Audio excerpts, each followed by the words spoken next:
Okay, I'd like to welcome everybody now to our postgraduate information session this evening for the Master of Teaching Practice programs, primary and secondary.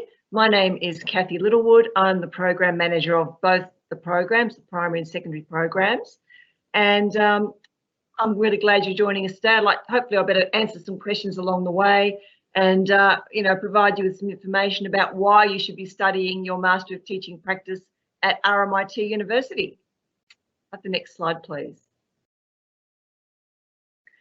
So first I'd like to welcome you with Wamanjika to our presentation this evening. And just our acknowledgement of country, RMIT University acknowledges the people of the Woiwurrung and Boonwurrung language groups of the Eastern Kulin Nation, on whose unceded lands we conduct the business of the university. RMIT University respectfully acknowledges their ancestors and elders, past and present. RMIT also acknowledges the traditional custodians and their ancestors of the lands and waters across Australia where we conduct our business. So with that, we shall move on to our next slide. Thank you. All right, just to let you all know that this webinar is being recorded and it will be available to be shared afterwards with everybody who's attended today. An open question and answer session will be held for the last 15 minutes of this session, where you'll be able to ask some questions. You'll be able to add them up in the Q&A as we go through. We also have Lisa Mandel, one of our alumni, who's at Nozzle High School teaching now. She's been out in the field for the last 4 years after she graduated from us, and she's available to answer some questions about things like jobs, practicum, placements, all those sorts of things, some of the course information as well. And I also have Dr. Tricia McLaughlin on board, who is one of our lecturers, and she will be handling the Q&A and also available to perhaps answer some questions within the chat that are perhaps related to more university-wide type questions. And there will be a very brief survey that we'd like you to do after the event tonight as well. Thank you very much. So next slide, please. So, education at RMIT, we have a School of Education. We've got, really good results in terms of our employment outcomes for our graduates. As you can see there on the side, 95% of our recent teacher education graduates found employment. We have the highest rated of any Victorian institution. Right at the moment, as we're coming up to the end of the year, I've got principals ringing me and asking me who I've got, what graduates are coming out that they could employ in their schools, and because they love our pre-service teachers, they love our graduates. So we've got a pretty good reputation out there in the field. We have the highest graduation rate in Victoria, which is not to be sneezed at. As we say there, we offer contemporary learning approaches within the primary and secondary education settings. As a part of that, you will gain the core knowledge and skills that you need to be an excellent teacher in the workplace. On top of that, we try very hard to make sure that the theory that you learn is what you get to practice in the classroom when you go on practicum. So we offer the 2 courses at postgraduate level, the Master of Teaching Practice Primary Education and the Master of Teaching Practice Secondary Education. So next slide, please.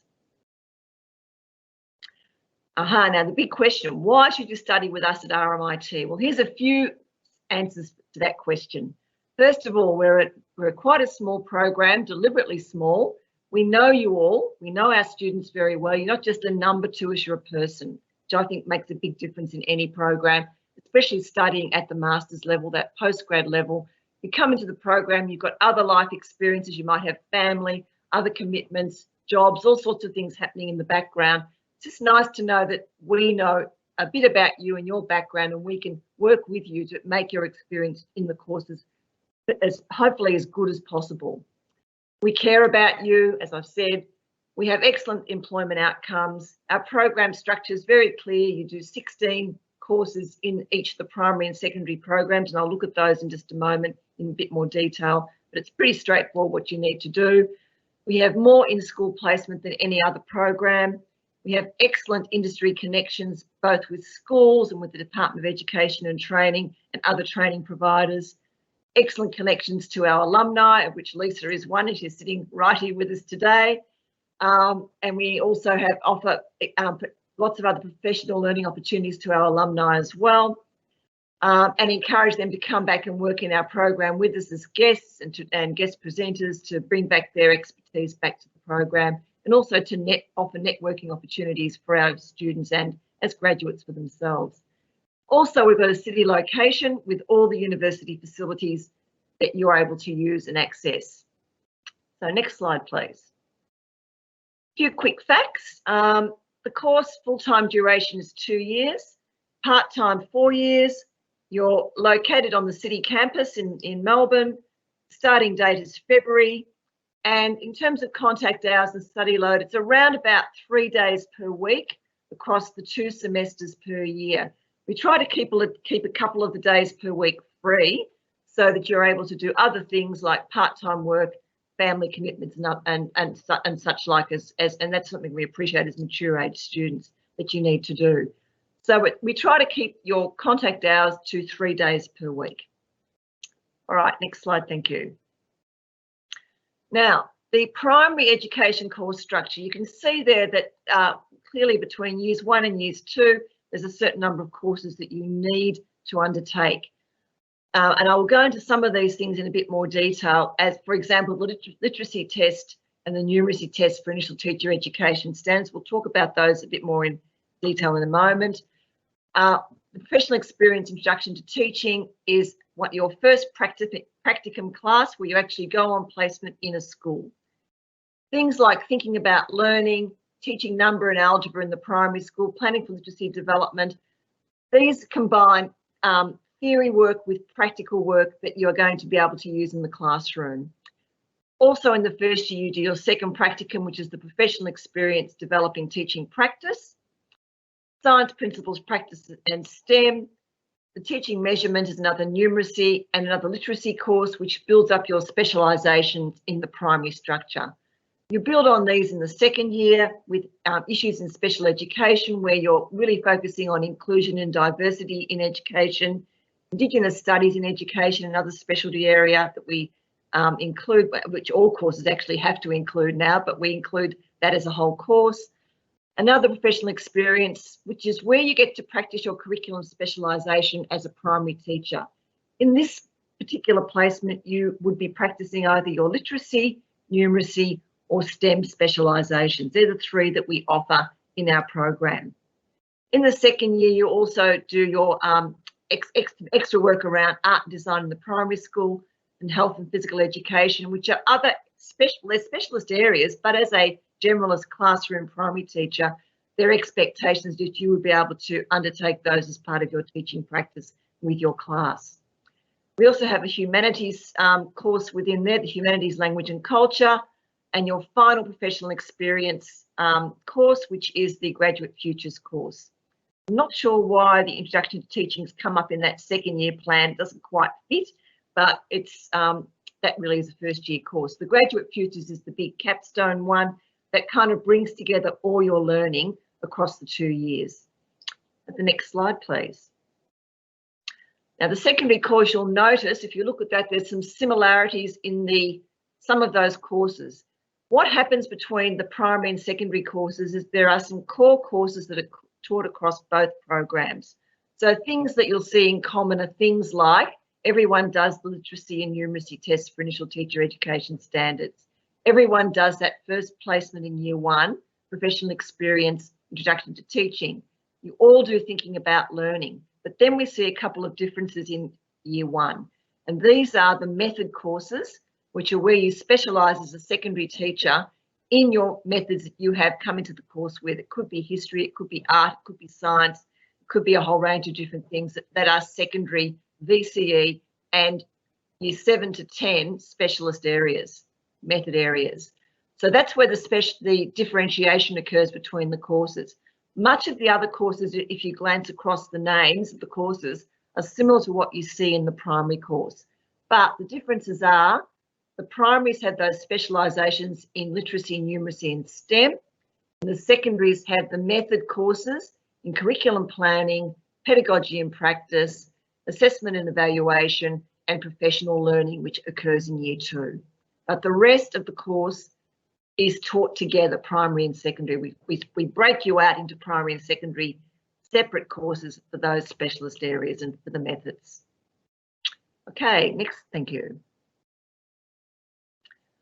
Now, the facilities at RMIT. Some of you may be coming from other RMIT courses into this one, I'm not sure, so you'll be familiar with the facilities, but just to run through the sorts of things that you would have access to as a university student at RMIT. There's the student union and all the support services that can offer you, an excellent library with all its facilities, sports facilities, clubs. We have a very active staff student consultative committee, of which Lisa, interestingly enough, was a member when she was a student with us, and she can talk a bit about that later on if we have some time, Lisa. We have a medical hub, which is a fairly new addition. I don't think that was there when you were around, Lisa, but a medical hub in the city that all students can use. We have very strong student support services, counselling, wellbeing, all sorts of things. And obviously we're in the city, so we've got a very convenient location with great access by tram and train and public transport buses as well. So all very convenient and all at your fingertips. Next slide, please. All right, so let's talk a bit about what you need to do to get into this course. First of all, CASPER is the first thing I've got listed up there. So CASPER is an online 90-minute test which basically asks you to make judgments and react to different situations. So it's testing your abilities in things like your collaboration skills, your communication skills, your empathy, your ideas around equity and ethics, and you can see the other things on that list there. So that is a test that has been mandated all universities need to do some sort of test to just test really to see what your idea around making judgments and reactions actually is. This university, along with several others, has chosen to go with the CASPER test. It's run externally, and I'll talk a bit more about that in a moment, but it is a requirement that you pass that to enter this particular qualification. You also need your undergraduate degree, which I'm imagining everyone who's in this session tonight would have, and that is a basic requirement to enter any master's degree. In terms of the field of study that you enter with, you can come from anywhere really, and it only matters if you're determining your teaching method for a secondary teaching qualification.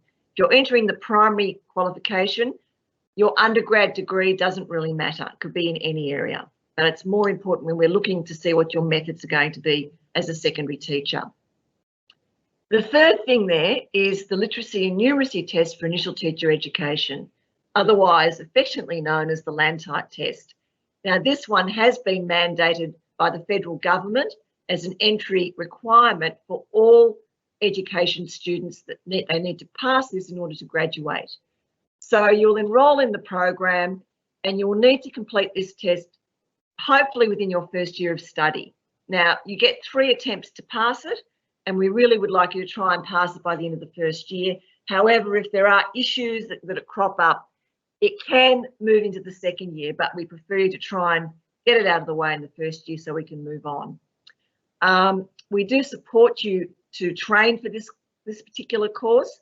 The Landtite literacy and numeracy sits at around about a year 9 level in maths and literacy. So it's not that tricky. Probably the biggest issue we find with our students is not actually having the knowledge to pass the test, it's actually doing the test itself under exam conditions, because for many of you it might have been quite some time since you've actually sat an exam. So we work with you to calm down those exam jitters and make sure you're really prepared when you go and you sit this test. You can see there that it costs $185 per attempt, so it's really within everyone's interest that you pass it on the first go. And it's administered by the Australian Council for Educational Research. So an external body runs this test, but in-house, in our program, we make sure that you're ready to go to do the test. So they're the 3 things: CASPER, the undergrad degree, and Landtite test. And they're pretty much standard for any Master of Teaching Practice course. The CASPER might vary a little bit from university to university, but they all have similar ways of assessing those things. Okay, next slide, please. Now, just a bit more about those specialisations and methods, just to clarify, so I've probably been going rather quickly. I'll try and just slow down a bit and make sure that you're all clear about what this is. So, If you choose to do the Master of Teaching Practice Primary, you don't need any particular specific combination of courses from your undergrad. You could come in with any sort of degree. It could be engineering, nursing, psychology, anything. Could be all sorts of background degrees. And it doesn't impact your ability to enrol in the primary Master of Teaching Practice. During the course, as I've got in this slide, you will study literacy, numeracy and STEM, and one of those will become your specialisation, and that is your choice. You choose which of those you would like to specialise in. So primary is a bit more straightforward. Secondary is slightly more complicated in just determining your method areas. So on the way into the program, when you apply to enrol into the Master of Teaching Practice Secondary, we have to determine what your two method areas are going to be. You'll have a major and you'll have a minor. So generally speaking, most people, this is fairly easy to determine by looking at your transcripts. Sometimes it can be a little bit trickier trying to work out exactly what these major and minor areas are. But essentially you need to have studied 6 courses in one area.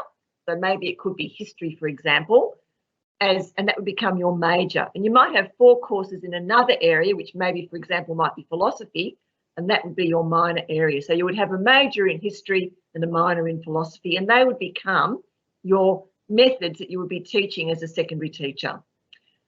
And as I've got in that slide too, they don't all need to be studied in 1 year, but they do need to be studied across your program.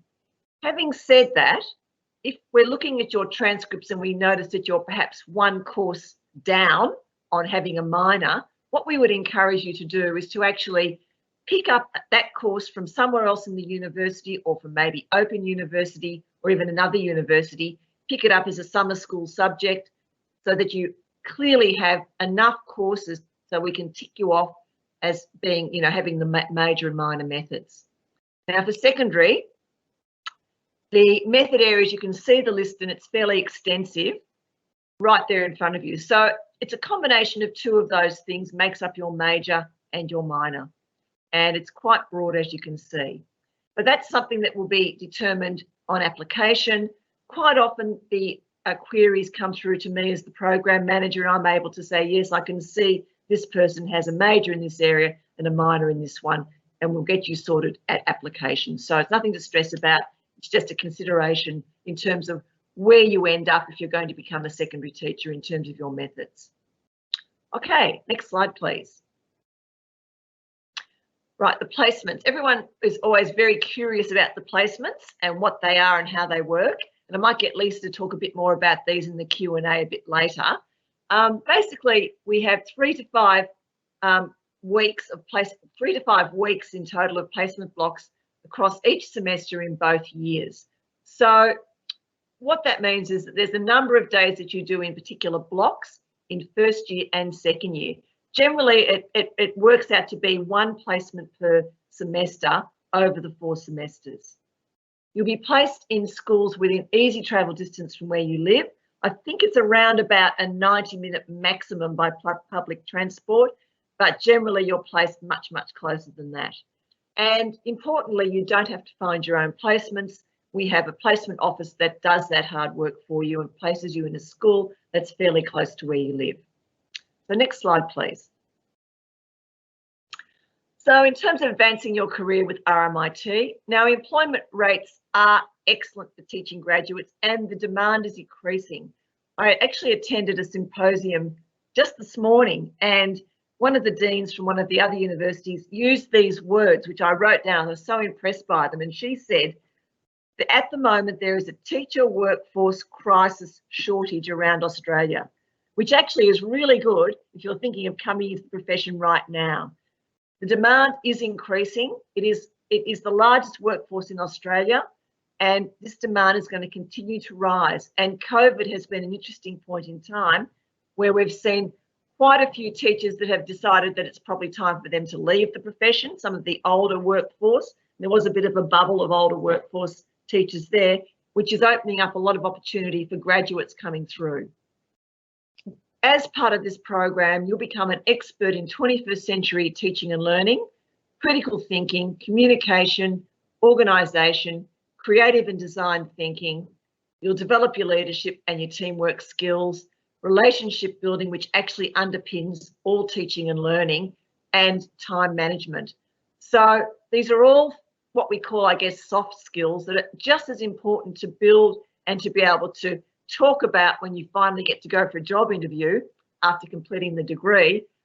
They're just as important as having the content, if not more important than the content knowledge that you would need to teach a method or a specialisation. Those things are picked up as you progress through your teaching journey, which I'm sure Lisa would agree with. It's really having this bag of other skills, these soft skills, which you pick up in the program through the work we do, both in theory and practice and on placement. These are the important things that schools are actually looking for now in their teachers. All right, next slide, please. There we go, we're up to the end. So thank you everybody for listening, and I will throw over, I think Trisha's going to manage the Q&A and Lisa as well. So I might throw to that, if I could please. If anybody has any questions, they'd like to put them in the Q&A. Right, we've got one here. I can see it all. You mentioned that you offer contemporary learning approaches. Could you provide some examples of what they are? And if I change my mind and decide to change from primary to secondary and vice versa, is that possible? Okay, so to answer your first question first, our contemporary learning approaches really, it really boils down to the fact that we are trying to really push those soft skills, and we think seriously about the design thinking and 21st century teaching and learning. So all our courses are underpinned by a lot of practical, practice-based learning. And I think where you can link theory and practice, you've got a huge advantage over a lot of other programs that may be theory heavy. So every single course that we have in our program has a lot of practice-based, practical teaching experience. Even if it's not a practicum course, there are opportunities within it for you to practice your teaching with your peers, with your cohort, develop your teaching skills and knowledge. So I think it's really around the emphasis on practical teaching skills. Also the fact that our teachers have relevant teaching experience within the program and can offer you up to date what we need right now in the school, in the classroom experience. The other important thing, I guess, is, and I've already talked about this a couple of times, are those strong theory to practice links. Without that, it's really tricky. But it also allows you to take the learning that you get from our more theoretical courses and embed that in practice through the practicums and some of the other courses that are more practice-based. And in terms of changing your mind and deciding to change from primary to secondary or vice versa, that is possible. We would encourage those changes to happen within the first semester, mainly because of the way the course is structured. You don't want to be disadvantaging yourself and missing out on some of those specialisation courses in primary or the method courses in secondary, but very possible to do. Sort of changing from secondary to primary is quite straightforward. Primary to secondary, we just need to make sure that you have enough courses, if you've picked up some extra courses, to make up those major and minor method areas. And we've got, can you tell me about the place now? This is one where we will throw to Lisa about the placement experiences, please. Lisa, would you like to talk a little bit about that one, and I can jump in a bit as well? Sure. So one of the things that I loved about RMIT was that over the course of the program, I got to do quite a few different placement experiences in a range of different style of schools.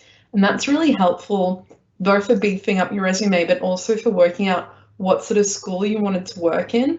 And it makes you a really valuable employee to new employers to be able to say, yes, I've had some relevant experience.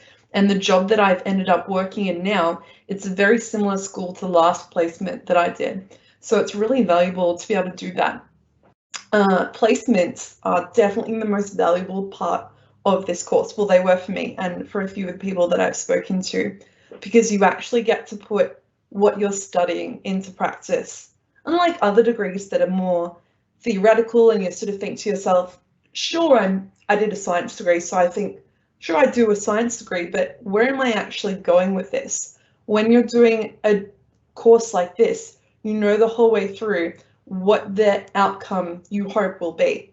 So when you're doing a placement, it's kind of the situation where you want to give it your all, and you know that the more effort you put into those placements, the more you'll get out of it. And really, people really appreciate the value of having pre-service teachers there. So I did placements at a bunch of different schools. I learned about behavior management from one school that really focused in that area. Another school was really up with technology, so that's sort of what I focused on there. Another school was really into diverse programs, so I looked at the VCE program, the VCAL program, and I sort of, you know, got the ideas of what different schools were like. I also did a voluntary placement at a primary school. I'm a secondary school teacher, and from doing that, I knew that primary school wasn't for me personally. So it's really valuable doing placements to get a really good range of experiences of what's out there. It's also the time you can spend doing the job, so you can sort of say, oh yes, I actually love this job. This is the lifestyle that I'm after. These are the sort of people I want to interact with. I love talking to students. So it really helps to reaffirm on a regular basis that what you're doing is kind of what you're after. So it's really good that you aren't just, you do the course and at the end you're thrown in, but you're doing it along the way so you can get some experience as you go. Thank you, Lisa. No worries. I'm just going to add in there that, yes, what you're saying about building experience along the way, we also make sure that the placements are very carefully scaffolded so that each placement you do builds upon the experiences you had on the last placement. Okay, and we've got a question there about the current employment prospects for teachers. I would say they're extremely high at the moment. I think coming in at the moment is timely. At this symposium I was at this morning, they also said, and this is the Secretary from the Department of Education was saying, that there is an increased demand for teaching and there is increased interest in teaching. And COVID has actually, I think, brought this out quite a bit. People have seen the value and the importance of teachers in the profession. I guess if you're teaching your own children at home, you're probably even more grateful for the teachers that are in the schools. But so the demand is very high. And as I said, you know, the majority of our students, 95%, are placed. Ones who want to be placed are placed in schools. They have good employment outcomes. Okay, so I think we're running short on time here at the moment, so we probably have to wrap it up. Lisa, I'd like to thank you very much for coming and chatting about placements today, and thank everybody for their time and in attending today. I hope that you've all you know, managed to gain some more insights into the program. And if you have any further questions, my email is on the last slide here, which you'll all have access to. Please feel free to contact me. So thank you all very much.